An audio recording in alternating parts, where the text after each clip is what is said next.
Hey guys, welcome to a PC restoration video, and today I will be restoring my very first desktop computer to its former glory. Now this machine was purchased way back in 1998 and it has an Intel Pentium 2 processor running at 233 MHz, and man, this computer brings back a lot of memories.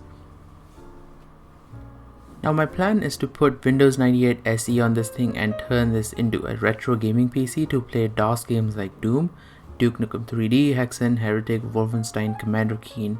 Yeah, you get the idea. And this particular desktop PC is from a brand called HCL. These guys are still around, but they are not into PC business anymore. Okay, coming back. This computer requires quite a bit of work. The condition is okayish, but the case has a lot of dust caked on it.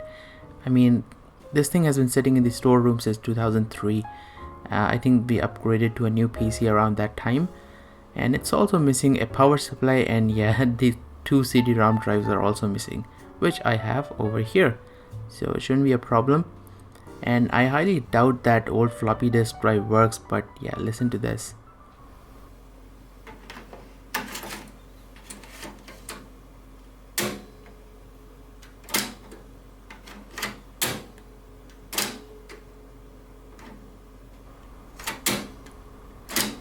Yeah, that sound is oddly satisfying. Now, you may ask, why am I doing this? Because DOS games work perfectly fine on a Windows 10 PC running DOSBox.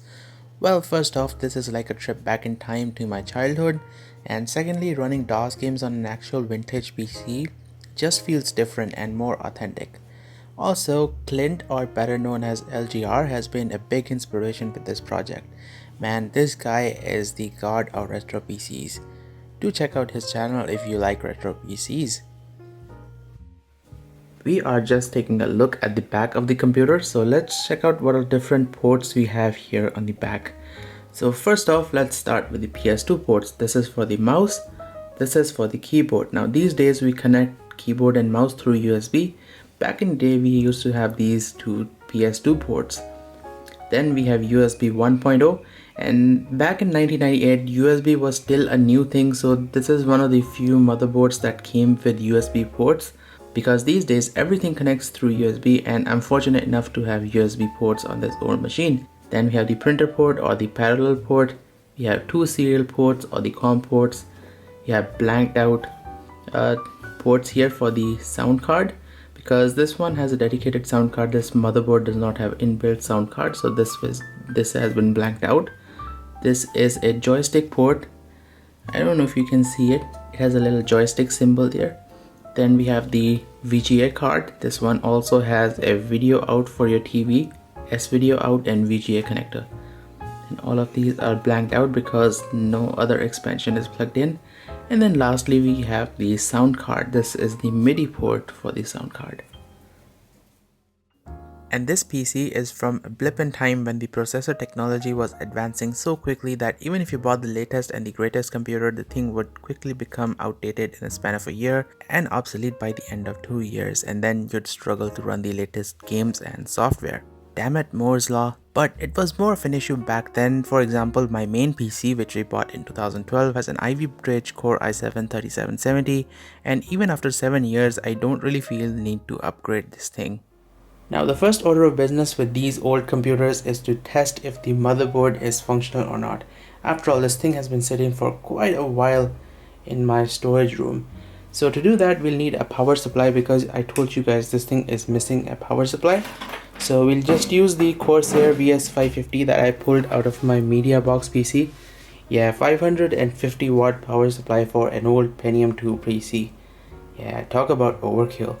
And secondly, you'll need a monitor, and for my monitor I'm using this Sony TV that I usually use. Then you'll need a VGA cable, because this thing outputs the video signal in VGA. Oh, and also don't forget the keyboard, and yes, the screwdriver. So let's go ahead and open the casing up and see inside. Alright, so we are now in, and you can see how this computer connects to the front panel. See, this part, these fingers match up with this here, and this powers the LED and the reset switch. Now the LEDs are missing, but I have a box full of LEDs, so we can replace them, no problem. and I will put the yellow LED for the hard drive indicator and green for the power, just like it was originally. Alright, so here we are taking a look inside the computer, and we got the Pentium 2 processor. You can see it's quite dusty. So here's our AGP card, PCI slots, and we also have ISA slots. And this is the sound card, and that is our graphics card. It's a Mercury branded graphics card, but for powering this thing up, I'll have to take this out. So this is the original graphics card from Cirrus Logic, which came installed in the computer. But yeah, this is the extra COM port I've added to this PC. So this is the Cirrus Logic card that came out of the computer. You can see this is indeed a VGA card. Ancient, you can see 96, copyright 96. And this is the extra COM port. And I'm glad I removed this because take a look at that. It looks like one of the pins is bent on the chip, so I'll have to straighten that out. Although it might be damaged beforehand. Who knows? I'm not going to plug that in because I've already got 2 COM ports on the motherboard. But take a look at this. We have a smaller ATX connector, so I had to actually remove this in order to connect the power supply. Alright, so I've connected the keyboard, I have hooked up the power supply, and the VGA cable is hooked up to the TV or the monitor. Now let's see if this computer powers up and anything comes on the monitor. So let me just switch to the PC input, which is the VGA input of the Sony TV. Alright, so I'm nervous. I hope it works. Fingers crossed. Okay, what is that noise? So yeah, this fan is quite noisy. And nothing shows up on the TV. Time for some troubleshooting. Alright, I've taken out this RAM stick, and it seems like this is a 64 meg RAM stick.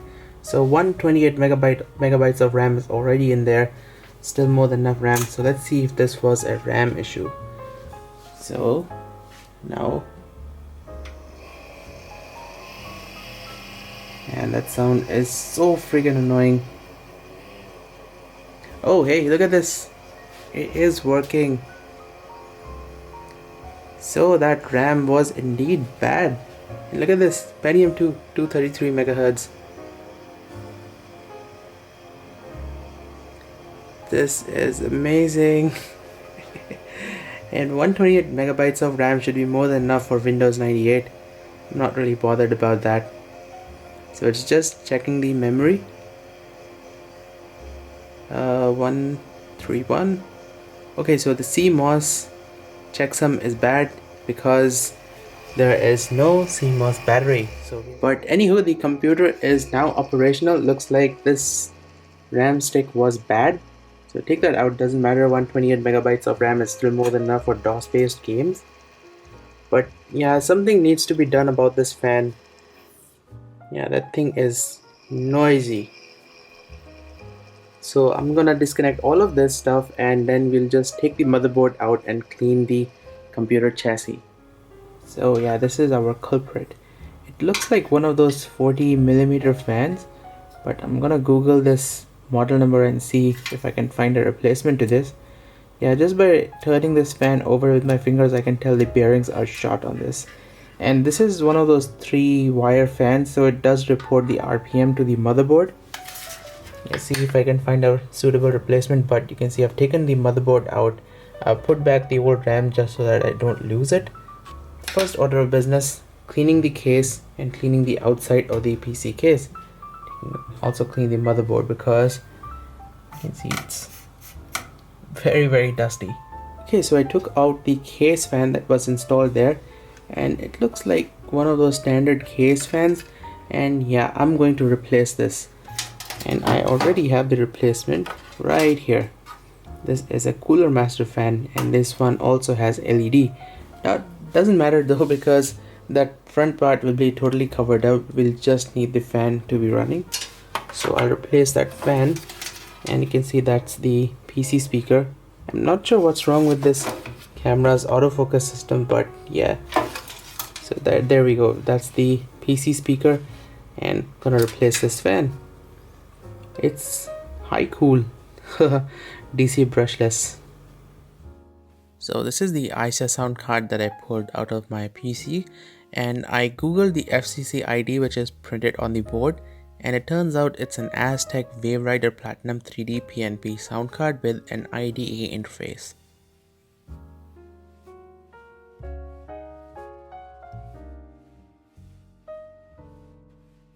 And here's the 4MB video card. This one has a Silicon Integrated Systems graphics chip, the SIS6326. Yeah, this graphics card is a low-end graphics card. Even back in the day, it was not really powerful, so older games like Quake 2 will not run on this. But yeah, it worked, and it also has a TV out. So I've put some glass cleaner on the thing, and I'm just letting it soak for a while. Actually, this is round 2, so it's a little bit cleaner than it was before. So I'm just gonna let it soak for about a minute or so, then I'm just gonna wipe it out with a microfiber cloth, and it should turn okay. See how this turns out, but it is a lot cleaner than it was before. It's not smelling bad. Look at that, cleaned out nicely. Some glass cleaner and this microfiber cloth, and it's completely spotless. So I'm just gonna let this dry, and we'll move on to the outer shell of this PC. Okay, I think I will call this a winner. The plastic is nice and clean, but unfortunately you can see it has turned yellow over the years. Now this part is white because there was that Pentium 2 sticker and designed for Windows 98 or 95. I took that out long time ago, but yeah, the damage was already done, and I don't really have chemicals to make this thing white again, because you can make plastic white once again. I'm forgetting the name of the chemical, but yeah, you can do it. I don't really have those chemicals at hand right now, but I think this one has turned out nice and clean. I think it will look nice.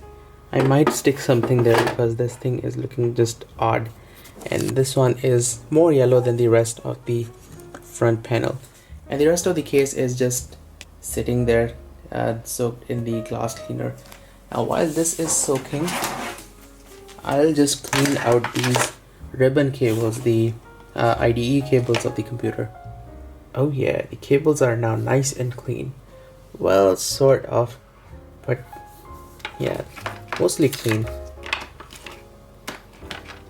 And this is the floppy disk connector, and you can tell because this cable right here is connected in reverse. So that's the floppy disk connector. Well, look at that, she is all cleaned up. There are a few scuff marks here and there, but that's in the metal, so that's not dust. Yeah, this thing is nice and clean. And the motherboard is also now clean. I just used an anti-static brush and I brushed out all the dust. Yeah, look at that. Beauty. And like I said, there is no dust on the motherboard. So next, what I have to do is I have to find a replacement fan and the hard disk for this computer. Now if hard drive doesn't work, I might put a compact flash solution in this. So let's see how it goes. But right now, let's go ahead and put the case back together, install the motherboard, install the cards, and we'll take it from there. Alright, so I've got almost everything installed except the optical drives, and obviously yes, the CPU fan is missing. Probably should take this out because the fan will arrive this Friday. Now I ordered the replacement fan on Amazon. It's the same 40mm fan, but the replacement fan that I ordered is a 2-wire fan, and this is a 3-wire fan. So this particular fan reports the RPM back to the motherboard, and the replacement does not have that third wire for the RPM. So I ordered another one on AliExpress, the exact same kind. The replacement I ordered on AliExpress is from a brand called Sunon, so that's a pretty reputable brand. So that will take about 15-20 days to arrive, but till then we'll use the cheap fan that I ordered from Amazon. Oh yeah, brand new CMOS battery.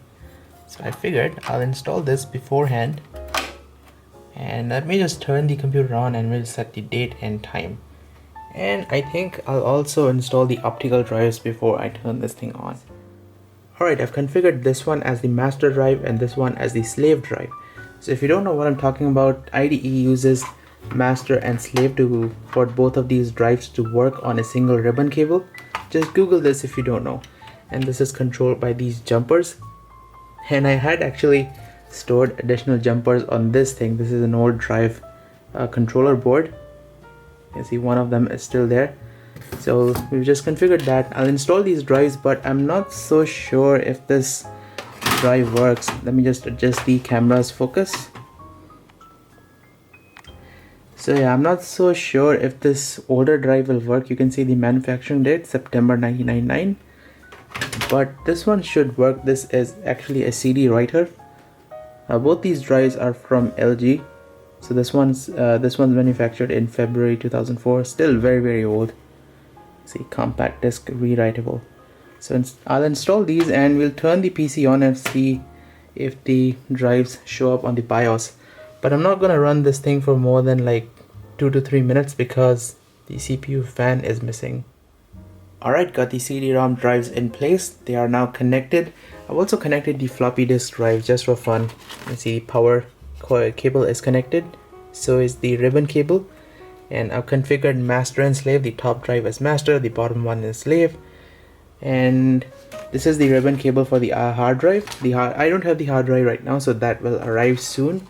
And the way I've configured it, I've connected the CD-ROM drives in the second IDE channel, and the IDE 1, that's where the hard drive will go. And the floppy disk connector is back there. And for temporary CPU cooling, I'll just put this fan here. I don't know guys how this will work out because the CPU is missing a fan. But anywho, let's see. I've turned the power on and just flick the switch and this thing should turn on. Okay, take number 2. I had forgotten to connect the keyboard, so now let's turn this on with the keyboard. And it works. You can see that new LED fan from Cooler Master. The activity light of the floppy disk drive is glowing, and yes, we do have a display. And it should post properly. Alright, you can see secondary master and secondary slave CD-ROM. It does show up. No issues. And yes, the boot record is not found because there's no bootable CD and there's nothing in the floppy disk drive. And why is this light still glowing? So let's enter the setup. Alright, I've set the time. It's November 13th, 2018, 2:17 AM. Let's go to hardware monitor. So CPU temperature 29 degrees. So I think this fan is doing its job to some extent. But exit saving changes. Now what I want to do is pop in a Windows 98 CD-ROM and see if she boots from the CD-ROM drive. Let's see. Ooh, just plain pink. I wonder what's inside. And inside we have a genuine original CD-ROM of Microsoft Windows 98 2nd edition. Yeah, don't make illegal copies of this disk. So let's pop this in, see if she works.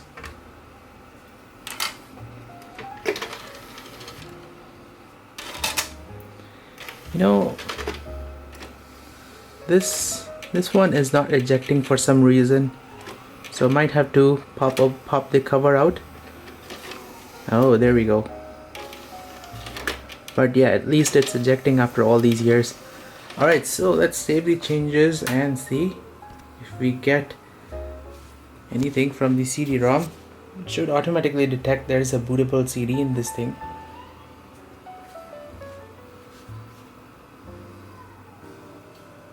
Come on.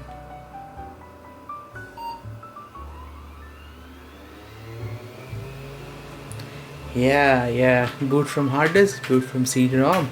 Let's boot from the CD-ROM. Yeah, but doing this is kind of pointless because there is no hard drive on the system. Alright, so the error we are getting is setup cannot install Windows 98 on your computer does not have a hard disk, your hard disk is not functioning correctly, or your hard disk requires a special device driver. Yeah, our hard disk is supposed to plug in here. But yeah, let's take the CD-ROM out. Yeah, this drive is kind of noisy. Now while we wait for the hard drive and the CPU fan to arrive, I want to finish off with the rest of this stuff on this computer. So now let's install these two LEDs in front of the case. So if I flip this over, so you can see we just have these two connectors. I just have to put these LEDs inside. I think the orange one should be positive and this one should be negative. And here the green one should be positive and the white should be negative. And I think the green one is for the power and this is for the hard drive activity LED. Right, the LEDs are in, and I had to cut the legs of the LEDs to make them fit, otherwise the legs would short out to the case. So let's power on and see if it works.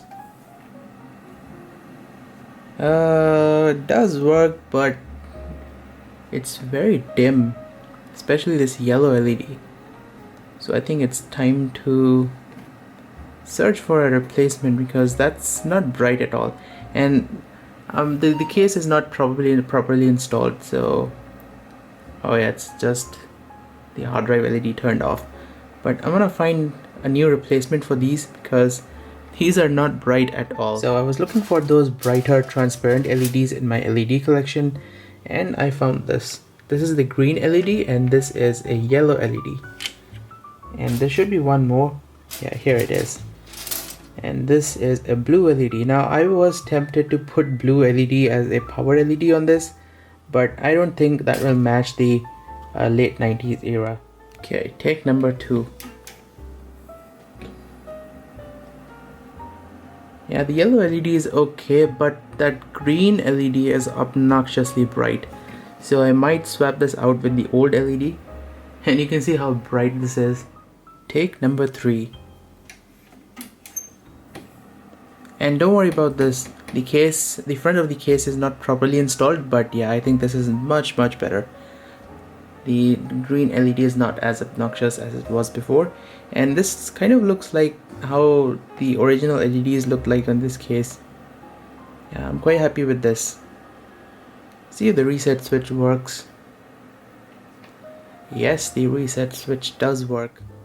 Alright guys, it has been about a week since I started on this restoration project of my first desktop PC, the Pentium 2 processor desktop computer, and finally today we've made some progress because this thing showed up. The CPU fan, the replacement CPU fan, and this is just a generic CPU fan. I think this was listed under 3D printer cooling fan, and I really couldn't find a 3-wire fan, so this is a 2-wire fan, and I've tested it. This thing works. This is not noisy at all compared to this one, but as you can see, this is a 3-wire fan, so this one does report the RPM to the computer, and I think this one will run at maximum speed. And most importantly, the most important component, the hard drive, also showed up. I actually bought this on OLX, and I've also tested this thing works. It's a 40GB Samsung hard drive, and unfortunately this one didn't come with any jumpers, so I'll have to salvage jumpers from this thing, the original hard drive of this computer. So you can see there is one jumper there, and I also found out that this particular motherboard does not accept a 40GB hard drive, so we'll need to limit the space down to 32GB. I think there's a BIOS update for this, but I'm really scared to flash the BIOS because I've had a bad experience with my MediaBox PC. I flashed the BIOS, I updated it, and the thing was bricked. So we'll need another jumper. We need 2 jumpers for that. Let's set it as a master drive and see if it works. And this is the little converter thing that I use to test the hard drive. If you want this, my Amazon affiliate link is in the video description. So this one has a desktop IDE, laptop IDE, and the SATA connector, and this one connects to the USB, and you can use the PC power supply to power on your hard drive. And this thing is the caddy for the hard drives. Now this thing holds up to 2 hard drives, and man, look at this thing, friggin' ridiculous. So this thing goes in here and this part goes in here. So it's very difficult to align this while I'm holding the camera, but yeah, I've checked this one and it does align up properly. Might have to bend this little thing here because this power supply is a little bit bigger than the previous power supply which was installed. So I've got the fan installed. It's nice and snug, doesn't move or anything. But here's another problem. The connector of the fan does not match up with the motherboard. So this is the connector of the fan, and we require a connector like this which plugs in into the fan header of the motherboard. This one, the CPU fan connector, you see it there. So we might have to splice this, and I'll have to splice this wire and attach that connector here, or I could use this thing. So this is the proper connector for the fan, and the other side can go into the 12 volt Molex connector of the power supply. Maybe this one. So I might do this. I don't really want to damage this thing, so I want to keep this as it is. And the camera is having troubles focusing, but yeah, I want to keep this fan as it is. So I think I'll do this, because even when a fan is not plugged in into the motherboard, the computer boots right up, so there are no issues booting up without the fan. Moreover, if I were to remove the fan of that computer, that will not boot up without the fan. So that's the thing on this.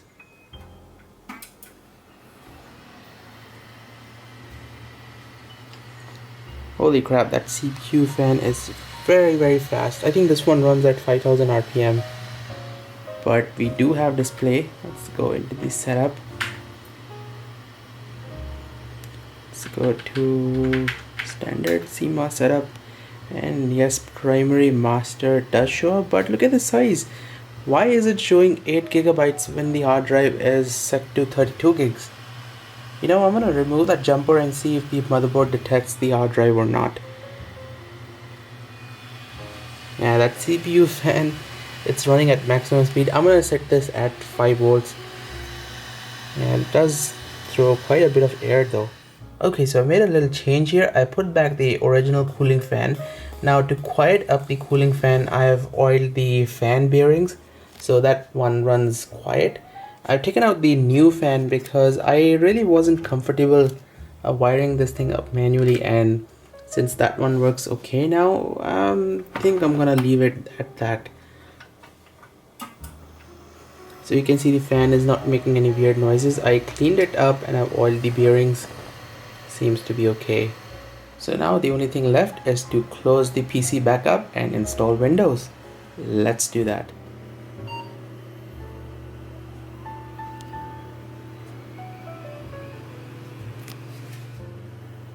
Alright, look at this. The setup is formatting my hard drive. I think this is gonna take a while. So why not drink a cup of coffee?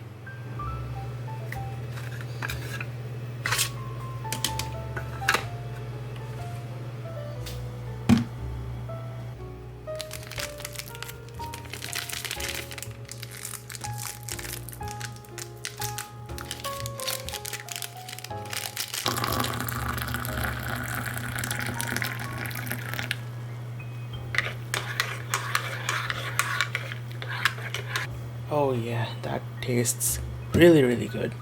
Okay, so it's asking me to select the components. Now here's another catch. I've connected the mouse. This is the Razer Lancehead USB mouse. I've connected this and the USB keyboard to this thing, and it turns out the USB keyboard and mouse, both of them do not work in the Windows setup. So we are going back to this keyboard, and I'm not sure why this keyboard is having some sort of issues.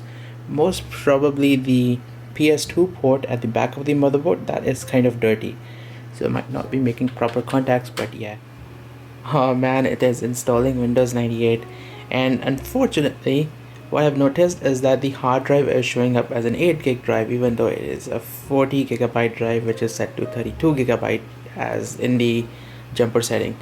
So I'm gonna take a look at that later on. There you have it, folks. We are at Windows 98 desktop. So I can tell that the drivers are not installed. You can see how laggy it is. So I'll have to install drivers. I do have the driver CD for that Mercury video card. Well, here's the CD for the video card. I figure I might install drivers while I'm at it. So I've installed almost all drivers available. The only driver that is not installed is this Sony TV driver, so every time the computer boots up it'll give a little prompt.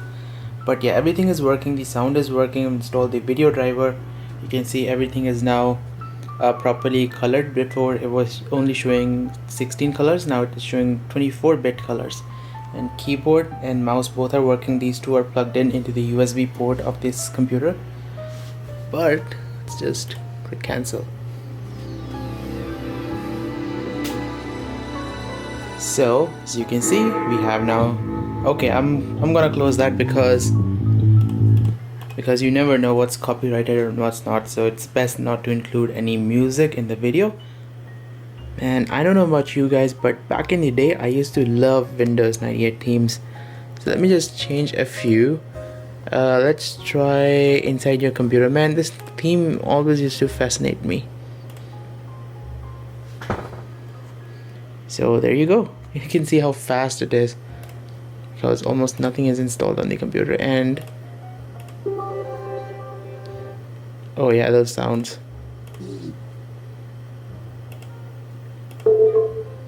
Yeah, this mouse jitters, this wireless mouse for some reason. But let's try another theme, maybe sports. No, let's try space. Oh man, look at that font. Haven't seen this in a while. Look. Yeah, this brings back a lot of memories. Oh, and I probably should show this. So right click my computer, go to properties, and yeah, Windows 98 2nd edition, register to Tag Guy Charlie, YouTube. It's a genuine Intel Pentium 2 processor, 128 megabytes of RAM. Imagine this kind of configuration back in 1997 or 98. I think would have been really nice. Now these are the games that I could find, at least the original discs I could find. I did have a lot more video games, especially Doom and Duke Nukem 3D and all, but I don't know where they went. Now I did make a copy of Doom 2 before that CD stopped working, so I do have a copy of Doom here. And look at the CD. This is a Samsung.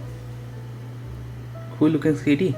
So the first thing to do is install Hexen. Man, this game brings back so many memories. And there's another Acer DVD in there. But yeah, Hexen for Windows 95. Oh, man, it feels like I'm back in 1997, 98.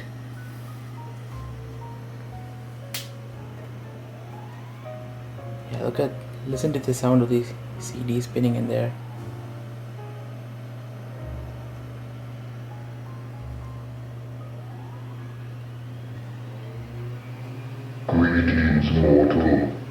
Now let me quickly show you my setup.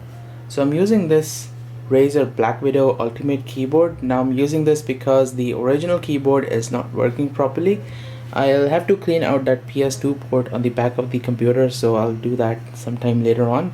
And for the mouse, I'm using my Razer Lancehead. So this is just plugged into the keyboard's USB pass-through, which is connected on the computer's back. And for sound, I'm using this Sony speaker. You can see this wire is connected here, the sound input, and this one is connected at the back of the sound card right here. Now one thing I would like to point out that my screen resolution is set to 1024 into 768. If I increase the resolution and everything gets blurred, so I think this is the best resolution. Also, this is a full high definition TV, and in the settings, if we go to screen, PC settings, I have selected the wide mode select so that we can cover the entire screen area. So there are three options here. So second one is full one and then normal. So this is the actual pixel area, that resolution 1024 into 768. But I'm kind of enjoying it in the full 2 mode because It covers the entire area of the screen, and games actually look good in this. It's slightly stretched, I can tell, but when you're playing games, it's very difficult to tell. And also, I have disconnected that floppy disk drive. It was just making some weird noises, so I just unplugged the power cable and the ribbon connector. Alright, with all the drivers in place, let's play some video games. Now the first one is gonna be Duke Nukem 3D. Man, I love this game.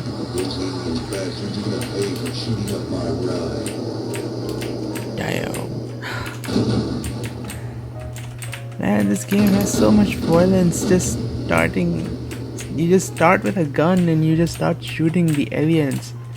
Holy crap.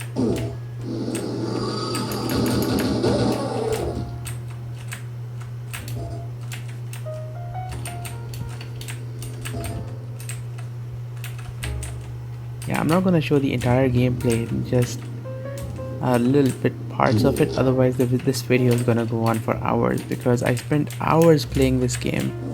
Absolutely love this game. And hate these aliens. Kill them.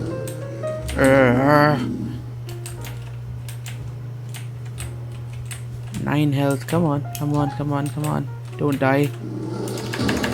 And I died. Oh man. And here we are playing Commander Keen. You know, my controls are a bit rusty, so yeah. And do note that there is no sound. The sound you hear is coming from the internal speaker of the PC. Couldn't get sound to work on this. Again, might be a driver issue with the sound card.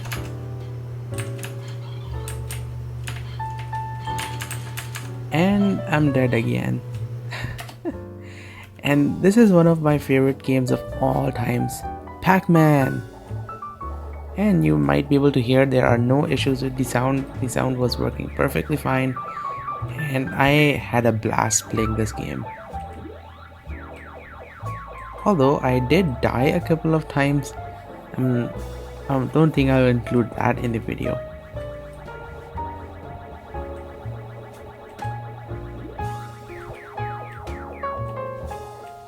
Yeah, what a fun game, man. This brings back a ton of memories. And I'm dead. Oh man, this is so much fun.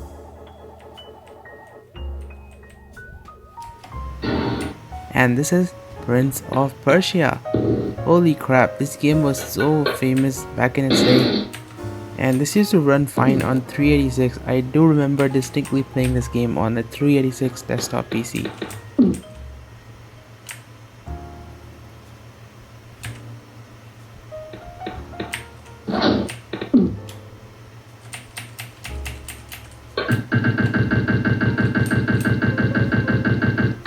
You know, I've always been intrigued with the sound of these gates opening and closing.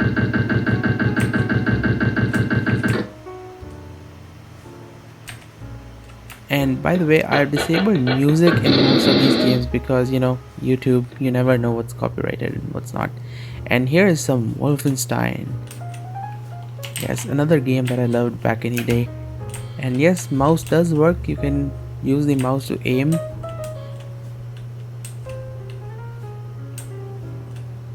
And this game also, I could not get the sound to work. The sound you hear is just coming from the internal speaker of the PC.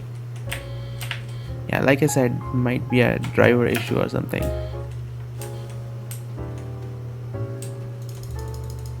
Die. And yes, how can I forget Doom?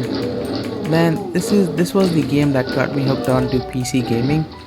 And this game, there are no words for it. This is such a legendary game.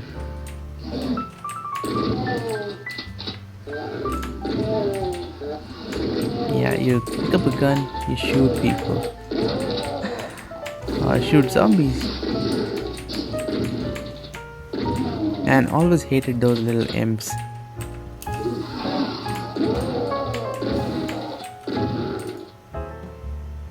And next up we have Doom 2 or Doom 95. Now this Doom 95 I think ran the best. The quality and the stability of this game was the best. I think this is because this game is made for Windows 95. all of the other games are for DOS. So yeah, I had zero issues with this game. Everything was nice and smooth.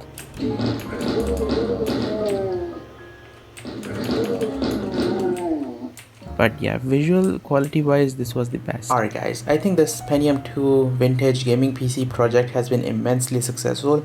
I'm able to run most of my old favorite games. So you can see that Duke Nukem 3D is running. This is just that initial demo running. And yeah, sound is working, but unfortunately, what I've noticed is that the MIDI sounds of this PC are absolutely crap.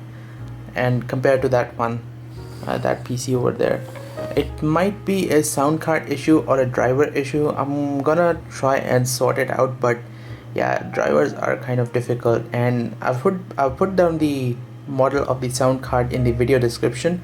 Same with the video card. If you guys have anything to suggest, please leave a comment in the video description. And yeah, everything is working, but unfortunately this drive is also kind of dead. You can see it just does not eject, so I think this is stuck or something, but doesn't matter. I've disconnected the floppy disk drive. So guys, I think that's it for this video.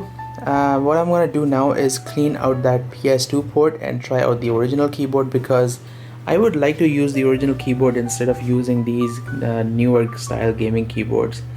I just want to keep that retro feel.